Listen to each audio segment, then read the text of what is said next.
I actually started when I was 4. My dad was a local pro, and he got me a dirt bike, and I just kind of cruised around and checked it out. You know? Oh, yeah, cool. But it was just something for fun at first. It was never meant to be a job or a lifestyle for sure.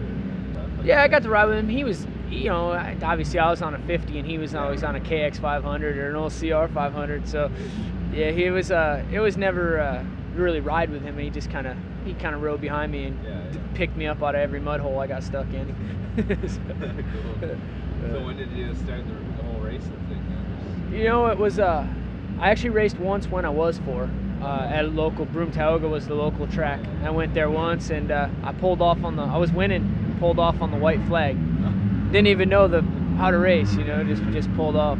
But my first real racing season was like 1987. I started riding KX60s and racing a little bit, and then we kind of got into it slowly from there. And then eventually by 91 and 92, we had gone to Loretta's, and it's in their blood at that point, you know. Yeah, it's good. Actually, I've adapted well to it, and most of the riders have adapted to me, and it seems like it's been pretty good, you know. The tracks, you know, I learn them on Saturday, come in on Sunday, first practice, and then by the time the motos come along, I'm kind of starting to figure them out, and it's been fun. I've had a fun time up here, and it's been, you know, it's worked out well for me. So, the team's awesome. I mean, everybody on it gets along really well, and it's just they put every bit of energy they have into this thing, and it works out really good, and it's fun to come to the races. I know I haven't ridden for a lot of people that at the end of the year you have no complaints, and it's been unbelievable this year. So that's cool. Yeah, you guys are doing well, so spirits are probably pretty high. Yeah, that's true. I mean, everybody for sure, but I don't think it would be any different any other way. I mean, everybody's just good people, you know, and that's what gets good results, and being around a good crew and getting good support and stuff, and that's what this team has, so it works out well.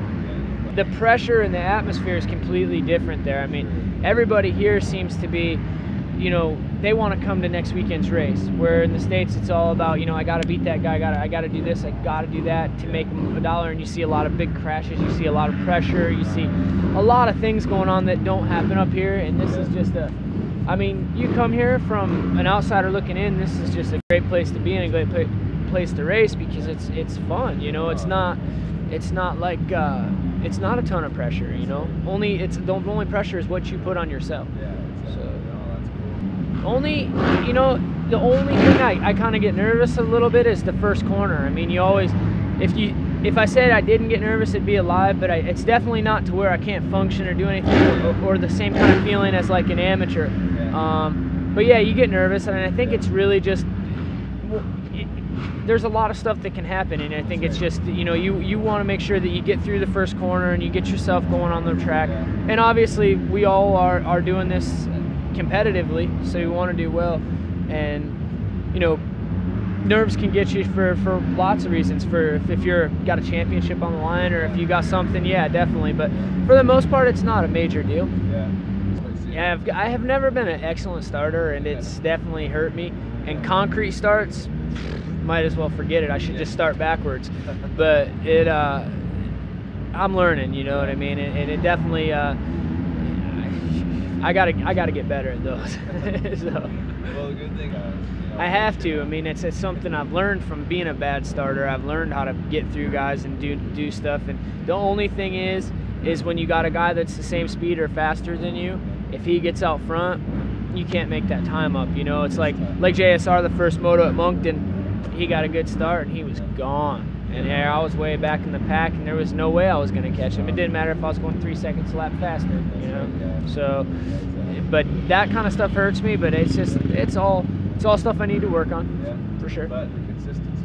Yeah, absolutely. I mean, I've always been one to ride my own race, really, no matter what's going on. And I think that's where the consistency comes from, you know, because you can only do what you can do, no matter what it is. If it's first, it's first. If it's last, it's last. If it's 10th, whatever it is, it is. And you have to be happy with that when you go on the track. You know, you have to know going onto the track, hey, if all I can do today is get a third, that's all I can do. You know what I mean? Yeah, you have to do that. Well, you have to be. I mean, it's unrealistic to say, that you're going to win if you're not capable of winning. So if you put all that pressure on yourself to go out there and win, and all of a sudden you come back with a 10th, I mean, you're bummed out, and then you beat yourself up all week. You go into the next round and you never get anywhere. You never go forward. And I've learned a lot over the years. I'm 26 now. I've learned a lot and worked with a lot of different people, and you know, I've definitely helped me out, you know, over the years. So everybody has something in their career that happens to them, and I think it's really the guys who can work through the adversity and keep pushing on no matter what are the guys that get rewarded, and the guys that are going to succeed. I mean, if you give up the first little thing that happens, you'll never make it to the top level. So if it was a paycheck, I'd have to quit doing it, because it's the thing is, on a dirt bike, when you lose focus, you're putting yourself at risk. And I have fun pretty much every time I get on my bike. If I'm not having fun, I'll take a day off from riding, or a day, you know, there's days that I've woke up in the morning and training, you know, every day, getting ready and stuff. It's just, that's the rig, you know, the I'd say most grueling part of it, you know. That's when it's boring and this and that. Coming to the race is like a vacation, you know. It's fun. You're around all your buddies. We're sitting here having a good time, you know. But the training and stuff is the only part that gets old, and I don't look at it as something that I have to do. I look at it as, if I want to do good, I should train, and if I'm burned out on it, I'll take a break, or I'll do something different. I've done over the years, I used to do a lot more riding, you know, on the bike, just hammering motos. And I've learned maybe now I can do training in other ways, maybe bicycle or swimming, or something that's still super fun, and I'm learning. And you know, then if I don't feel like riding on a Tuesday, I'll wait, go Wednesday. You know what I mean? It's all about getting quality time and good practice and what you're doing. So I don't look at it as like a job. I look at it as still that I'm getting paid to do something that I truly love to do, and I'm traveling the world at the same time. I've seen so many places that I'll never see. You know, if I was, I live in a country town, you know, half the people in my town will never see anything like what I've seen, and I'm pretty fortunate just to have that opportunity, and I want to thank, you know, everybody that's helped me get there, and it's just been, it's been good. Yeah. So.